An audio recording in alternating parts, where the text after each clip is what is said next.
નમસ્કાર દર્શક મિત્રો, ફાસ્ટ ઇવનિંગ બુલેટિનમાં હું ઉદય રાવલ આપનું સ્વાગત કરું છું। બુલેટિનની શરૂઆત કરીશું ઉમરગામના મુખ્ય સમાચારોથી। ઉમરગામ શહેર વિસ્તારમાં યુવા ભાજપ દ્વારા રક્તદાન શિબિરનું આયોજન કરવામાં આવ્યું હતું। કાર્યક્રમમાં ઉમરગામ શહેર ભાજપ પ્રમુખ સંજયભાઈ જોશી, આમંત્રણને માન આપી યુવાએ પ્રમુખ નરેશભાઈ બાંટિયા વિશેષ ઉપસ્થિત રહ્યા હતા।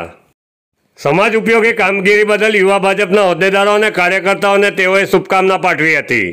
कार्यक्रम बाद उपस्थित सौए वृक्षारोपण कर्યું હતું। भारतीय जनता मोर्चा के बहुत बहुत अभिनंदन करता हूँ। उन्होंने इतना अच्छा काम किया है। एक महापुरुष ने बोला है भूत नालियों में बहना चाहिए, नालियों में नहीं। तो सबसे इम्पोर्टेंट बात यह है कि ब्लड होता है खून, ना तो जाति देखता है, ना धन देखता है, ना देश देखता है। तो ये सेवा कर रहे हैं, बहुत बड़े अभिनंदन और धन्यवाद। जय हिंद। ઉમરગામના ઉદ્યોગપતિ અને શ્રી સમસ્ત બ્રહ્મ સમાજ ઉમરગામના સ્થાપક જયેશભાઈ ગોરના પુત્રવધુ Mahek Gor masters in visualisation art પેઇન્ટિંગમાં મહારાષ્ટ્ર એસએનડીટી યુનિવર્સિટીમાં ટોપર્સ થઈ સમાજ અને ઉમરગામને ગૌરવ પ્રદાન કર્યું છે। પુત્રવધુની સિદ્ધિથી જયેશભાઈ ગોર અને પરિવારમાં આનંદ અને ઉત્સાહનો માહોલ જોવા મળી રહ્યો છે। श्री समस्त ब्रह्म समाज उमरगाम प्रमुख कीर्तिभाई त्रिवेदी, चेरमेन सुरेशभाई जोशी तथा सभ्योए जयेशभाई गौर तथा गौर परिवार और पुत्रवधु महेक गौर ने शुभकामना पाठवी अभिनंदन आप्या हता। उमरगाम नगरपालिका प्रमुख मनीष रायनी अध्यक्षता में सामान्य सभाનું आयोजन કરવામાં આવ્યું હતું। नगरपालिका विस्तार में प्रगति हेठळना विकास कामोनी समीक्षा कर्या बाद पाणी, गटर और वीजળી वगैरह जेवी महत्वनी सुविधाओं बाबते तंदुरस्त माहौल में चर्चा हाथ धराई हती। सामान्य सभाનું संचालन चीफ ऑफिसर अतुल चंद्र सिन्हा द्वारा करवामां આવ્યું હતું। लोकसभा चूंटणी बाद योजाયેલ सामान्य सभा में उपप्रमुख जयश्रीबेन, कारोबारी अध्यक्ष अंकुश कामली, टीपी समिति चेरमेन गौरव कॉन्ट्राक्टर और बांधकाम समिति अध्यक्ष वर्षाबेन सुरवे सहित कॉर्पोरेटरो उपस्थित रह्या हता। पाणीना दरमां વધારો કરવા બાબતે ઉપસ્થિત કોર્પોરેટરો પૈકીના કેટલાક કોર્પોરેટરોએ આયોજન મુજબ પાણી પૂરું પડાય ત્યારબાદ પાણીના દરમાં વધારો કરવા પોતાનો મત દર્શાવ્યો હતો। 2024 લોકસભાના ઇલેક્શન પછી આચારસંહિતા પૈતા પછી હવે આ પહેલું ઉમરગામ નગરપાલિકામાં પહેલી સામાન્ય સભા થાય છે। એમાં 12 જેટલા મુદ્દાઓ અત્યારે લીધા છે। એમાં મુખ્ય મુદ્દાઓમાં આયોજન છે, લગભગ 10 કરોડ રૂપિયાનું લગભગ આયોજન કરવાની વાત છે। અને એક બીજા મુદ્દામાં પીએમસી અને થર્ડ પાર્ટી એજન્સી નક્કી કરવાની એક બાબત છે।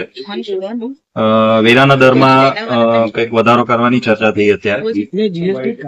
જે ઇલીગલ પાણીના ઇલીગલ કનેક્શન હતા એને કેવી રીતે રેગ્યુલરાઇઝ કરવાનું અને પેનલ્ટી કે લેવાનું કે નહીં એની એક ચર્ચા થઈ। ને મુખ્ય મુદ્દાઓમાં 8 મુદ્દાઓ રહ્યા ને હવે રેગ્યુલર કામમાં આપણા કામો સારા એવા ચાલી રહ્યા છે, વિકાસના કામો, જેમાં કે cricket ground, library, sports complex, મોટા ભાગે જે વર્ષો જૂના કામો જે અટકેલા હતા કે ટેકનિકલી કે જે કઈ પણ રીતે કામ નહીં થતા હતા એ અત્યારે હોપફુલી ચાલી રહ્યા છે ને લગભગ હવે અમે વર્ષની અંદર અને જેટલા કામો હાથ પર લીધા છે એ વર્ષની અંદર લગભગ પતી જાય એ રીતે અમે કામ કરી રહ્યા છે। વલસાડ જિલ્લામાં આજથી કન્યા કેળવણી અને શાળા પ્રવેશ મહોત્સવની દબદબાભેર શરૂઆત કરાઈ હતી। રાજ્યના નાણામંત્રી કનુભાઈ દેસાઈએ કન્યા કેળવણી અને શાળા પ્રવેશ મહોત્સવ અંતર્ગત જિલ્લાની શાળાઓમાં નાના ભૂલકાઓને શાળા પ્રવેશ કરાવ્યો હતો। નાણામંત્રી કનુભાઈ દેસાઈએ કોપરલી, રાતા અને સલવાવ ગામની શાળાઓમાં કન્યા કેળવણી અને શાળા પ્રવેશ મહોત્સવમાં હાજરી આપી હતી। નાણામંત્રી કનુભાઈ દેસાઈએ શાળામાં ભૌતિક સુવિધાઓની સમીક્ષા કર્યા બાદ શૈક્ષણિક સ્ટાફ અને એસએમસી કમિટીના સભ્યો તેમજ સરપંચ સહિતના પદાધિકારીઓ સાથે મુલાકાત કરી શાળામાં અન્ય જરૂરિયાતો બાબતે રજૂઆતો સાંભળી હતી। રજૂઆત બાદ નાણામંત્રી કનુભાઈ દેસાઈએ વહેલી તકે ખૂટતી સુવિધા પૂરી પાડવા ખાતરી આપી હતી। સૌ ભણે આગળ વધેના સૂત્રોને અનુસરી રાજ્યમાં આજથી શરૂ થઈ રહેલા કન્યા કેળવણી અને શાળા પ્રવેશ મહોત્સવમાં રાજ્યના મંત્રીઓ, ઉચ્ચ અધિકારીઓ, જિલ્લા કલેક્ટર સહિતના ઉચ્ચ અધિકારીઓ પણ જોડાયા હતા। દરેક નાગરિક સુશિક્ષિત અને સંસ્કૃત બને એ માટે નાના વિદ્યાર્થી કાળથી જેની શરૂઆત કરી આપણા દેશના યશસ્વી વડાપ્રધાન માનનીય શ્રી મોદીજીએ જ્યારે કન્યા કેળવણી મહોત્સવ અને શાળા પ્રવેશ શિક્ષણની શરૂઆત કરી ત્યારથી ગુજરાતમાં ડ્રોપ આઉટ રેશિયો એટલે કે શાળા છોડી જનારા વિદ્યાર્થીઓની સંખ્યા ઘણી ઘટી રહી છે અને અત્યારે ઓલમોસ્ટ નહિવત જેવી થઈ ગઈ છે અને કન્યાની કેળવણીઓ પણ ઘણી સુંદર રીતે થઈ છે અને ગુજરાત જે રીતે આપણા યશસ્વી પ્રવક્તાને ચંદ્રો ઉપર આપણું યાન ઉતાર્યું એ રીતે વિજ્ઞાન પ્રવેશ માટે પણ વિજ્ઞાનના અભ્યાસ માટે પણ વિશેષ સગવડો ગુજરાત સરકારે કરી છે. એમાં નમો સરસ્વતી યોજનામાં જે રીતે વિદ્યાર્થીઓ સાયન્સ અને 10 અને 11 અને 12 સાયન્સ લે તો એના માટે પણ વિશેષ શિષ્યવૃત્તિઓ આપવાની સરકારે જાહેરાત કરી છે. આવી અનેક સરકારી યોજનાઓ જેમાં શિષ્યવૃત્તિઓની સાથે સાથે તેજસ્વી વિદ્યાર્થીઓના વિકાસ માટેની વિશ્વ બેંક સાથેની એક સુંદર યોજના કરી છે. એના લીધે દરેક વિસ્તારમાં દરેક સ્કૂલના ઓરડાઓ નવા અને વ્યવસ્થિત થશે અને સાથે સાથે સ્કૂલનું ભણવાનું વાતાવરણ પણ સુંદર બને, સુંદર બને એ રીતે પણ વ્યવસ્થા થઈ રહી છે.